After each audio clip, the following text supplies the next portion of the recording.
Hey guys, it's me back again. And after all the crazy shit I've been through, now they're sending me back up to the Crystal Lake because I gotta get my freaking telekinesis powers under control. I didn't realize I have these powers until it actually happens.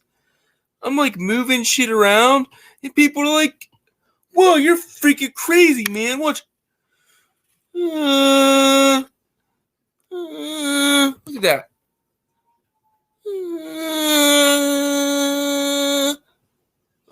Oh man, guys, I'm so sorry, dudes.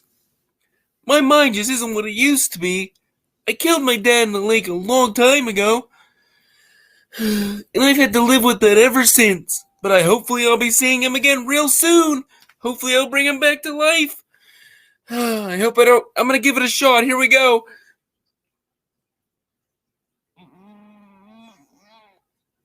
Uh,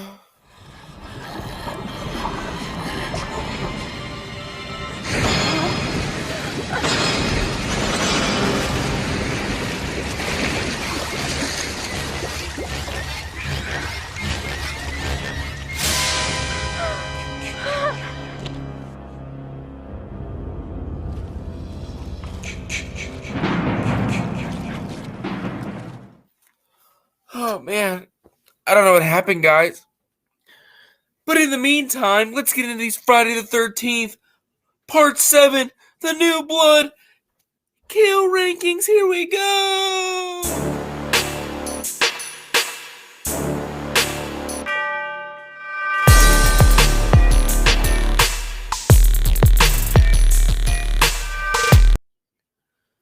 What's going on, guys? Welcome back to Faccis Cinema. Right there. Appreciate it. Just climbing, got over 400 subscribers now. On my way to 450. It feels really good to finally be gaining a little bit of traction. Due to the fact that I did not like this movie very much. This is not going to be, one of my long ones diving deep into the kills because I can't stand the kills in this movie. And I find this movie to be very boring. So, and another thing, all the other kill rankings, I made a list and wrote and numbered them before I started.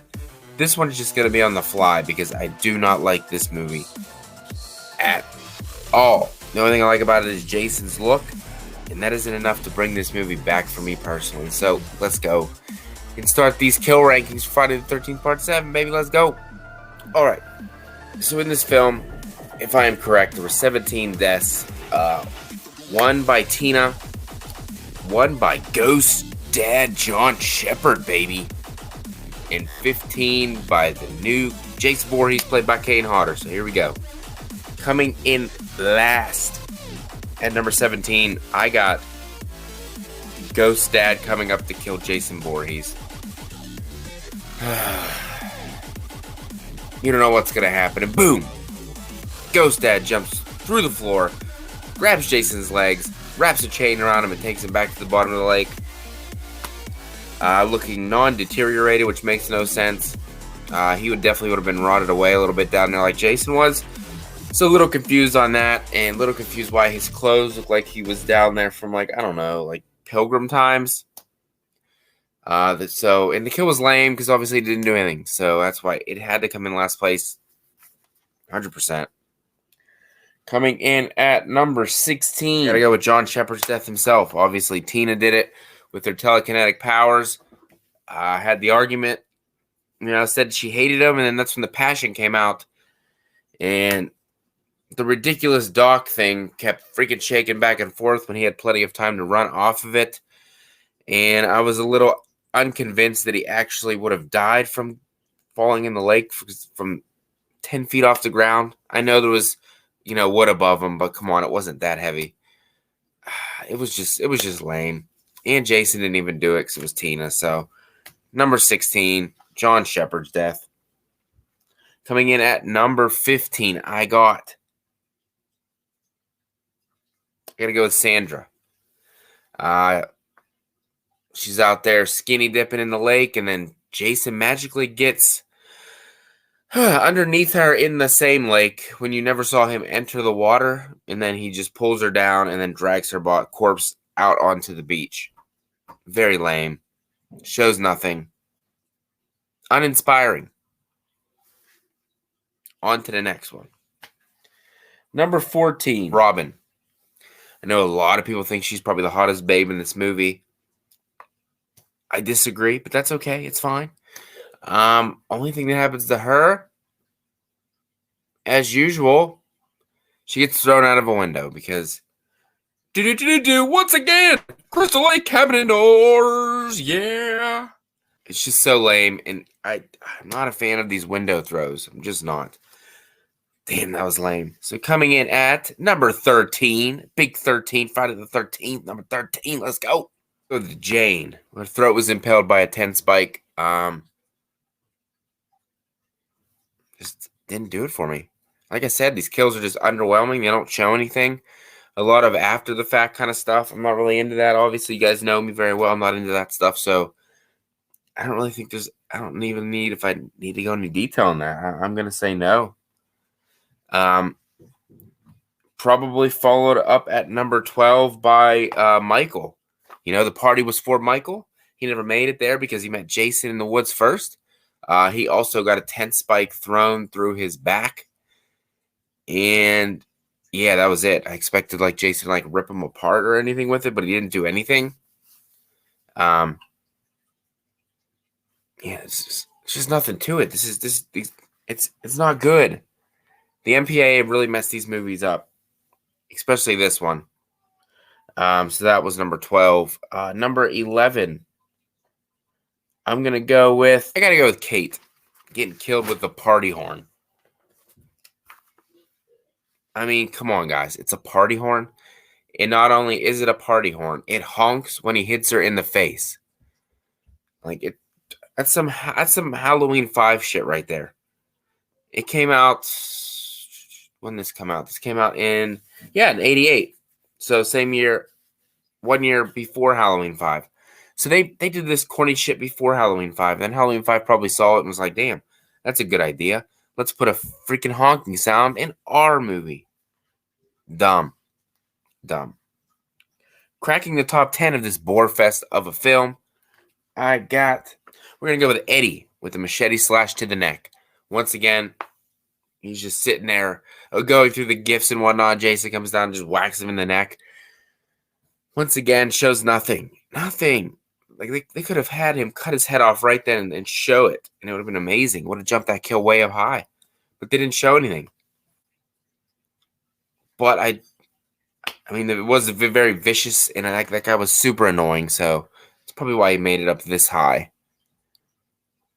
Unfortunately, coming in at number 9, I'm gonna have to go with Russell. He was the one who was going skinny dipping with Sandra. He got whacked in the face by an axe. The only reason I probably put this up this high, the after effect of looking at the axe looked pretty legit. It looked really good. I wish we would have actually seen the axe go into his face and then pulled out or whatever. But I guess the after makeup effects, special effects were good enough to make it above the rest of the kills in this film. And it was an axe, so it makes it badass right off the bat. I'm sorry, guys. This video is not more in depth, but it's really hard when the kills are so freaking lame. Coming in at number 8, I gotta go Ben with the head crush. If this one was unedited, which I believe they do have the footage for, oh my gosh, he literally squished it like a grape. You know, like popped. I do like it because you can you hear the pain that Ben's going through as his head's getting crushed. And his head just looks so small between Jason's hands. And you hear the bones crushing. You see the pain in Ben's face. I think just a little bit of more, some blood oozing out of the eyes or the nose or something would have freaking just blew this kill way up higher for me. But it is a head crush kill, and very impressive, Jason. Very impressive. Number 7. I'm going to go with Amanda Shepard's death. It's one that I did not expect, which I think is probably why I have it up this high. It was unexpected. I did not expect her to be killed by Jason in this film. She gets her back impaled with a spear because Dr. Cruz uses her as a protective shield like Captain America. It's pretty messed up. Couldn't wait for Dr. Cruz to die. Wish he would have got killed a hell of a lot worse, but he didn't. But yeah, Mrs. Shepard, R.I.P. You're now a new shield for Captain America. Congratulations. Number 6, we'll have to actually go with Dr. Cruz. We couldn't wait for him to die. We couldn't wait. The only reason he's probably up this high is because we all wanted him to die because he was an asshole. The biggest asshole in the franchise so far. He needed to be killed. The unedited version, his guts were freaking pouring out as he was getting killed by that tree saw. In this one, all we get is a little fucking Jason knocks him down, little slit to the stomach. Eyes roll back. That's the end of the game. He needed so much more because he was such a dick, and the way that he used Amanda as a shield was just totally messed up. But I do think that tree saw was pretty cool. I don't know where he got all these weapons, and it kind of seems like the Hatchet franchise maybe borrowed a little bit from this movie, since Victor Crowley always came out with these different power tools in the middle of the woods. Jason did it first, buddy. Jason did it first. But it wasn't that good, and that's why it's where it could have been up higher if they showed more of the guts. They didn't, so that's why it lands here. Number 5 on my list, I got to give it to David. And probably one of the main reasons this is here is because of the setup. I know I'm not usually one for these kind of kills, but when the lightning's flashing and Jason's in the back corner of the room, and I've never even noticed it until the last couple of watches, so creepy. That's some Myers kind of stuff right there, which I truly appreciate being a huge Halloween fan, if you couldn't tell. So I had to show this kill some love just based on the fact, using a little bit of the Halloween mojo in there for this one. It just gets killed with a butcher knife in the stomach, which another Halloween Myers type of weapon. I love it. It's fantastic. Yeah, so definitely based on the Halloween mojo that comes within this kill. That's why I had to have that one at number 5. At number 4, I got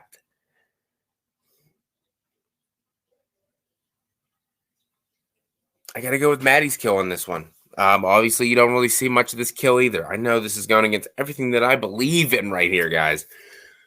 But this one is also based upon the setup of the kill. We got the lightning. You see Jason walking in the back of the barn, looking for a weapon of choice. He comes out with a sickle and busts through that wall and freaking slices her right there through the wall. I think it's probably one of the most, if the only moment in this film filled with a little bit of suspense and a little get you on edge because you don't know exactly what he's going to do. And I don't think she needed a little touch-up work, my ass. I'm going to say Maddie looked worse after she put the makeup on because she looked totally fake, and that's not who she was. She looked better before she put the makeup on, just a side note. But I think that's what Jason was trying to sell her. Just be you, girl. Just be you. Wait, here I come through the wall. You're dead because you had to change for other people. End of the game. Number 4, Maddie. Top 3, guys.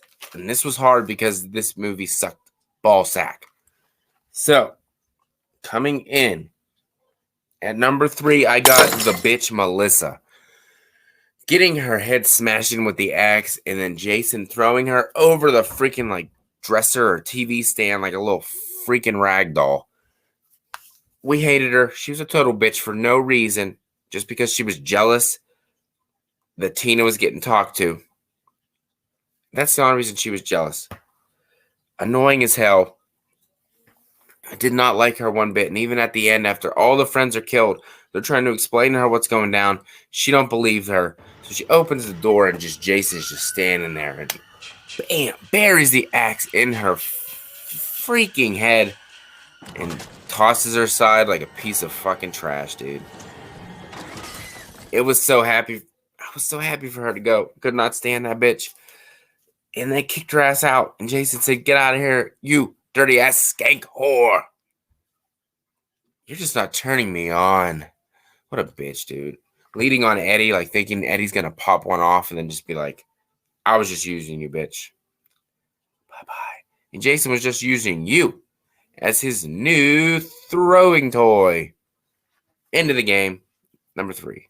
All right, it's going to be controversial here. Number 2, for me, I got to go with Judy and the sleeping bag kill. I know, it's the infamous sleeping bag kill. It's just not number one for me. Maybe if we got the real version where he bangs her up against the tree multiple times and the blood starts like pouring through the sleeping bag, then probably 100% yes. But in this movie, all we got was one whack against the tree, throw it on the ground, her head comes out, and she's dead. Like, yes, that's a vicious attack. I mean, that's one hard-ass whack against the tree, 100%. But I just needed more hits than one. I guess you could be killed from one hit against the tree like that, but more than likely, multiple hits would freaking destroy your body, especially that hard. There would be blood everywhere. And whenever other movies do a sleeping bag kill better, in my opinion, I can't put this one at number one in this movie. So that's why I had to put the sleeping bag kill, which a lot of people love, at number two. So, number one for me is a guy who was getting some firewood because he was a beastly man. He was getting ready to get some sex. Dan, come and get me. Sleeping bags, either husband or boyfriend or whatever. He's walking with the firewood. Jason punches his hand through his back, which I love. Takes his neck and just fucking snaps it. Oh my gosh. If they would have showed more. It was just like Wyatt Hawes from Friday the 13th Part 6 is my number one, which was the punch through the front, take out the heart. So this one had to be up there too. I love this. Punching through the back. Breaking his neck. It was fantastic. The scene out in the wilderness, out in the woods. Jason in his natural habitat. And the fact that he was about to go get some booty in about 5 minutes. And Jason took it all away with one punch through the back. Fantastic kill. This movie lacks anything super great in any sense of the word. The story's lame. The kills are lame. The characters are probably the worst in the entire franchise. The only thing good about it was the look of Jason and probably this kill right here. But other than that, it was so lame. That was hard to get through, but thanks for watching the freaking kill ranking to Friday the 13th Part 7. Friday babe was next definitely week, Sandra. Unfortunately, I got to take a little boat trip to Manhattan. Dipping. I loved it. As I jump into Friday the 13th Part 8, Jason Takes Manhattan. I want to thank all of the subscribers who have subscribed so far. If you haven't, definitely hit that subscribe button for me. It means a hell of a lot.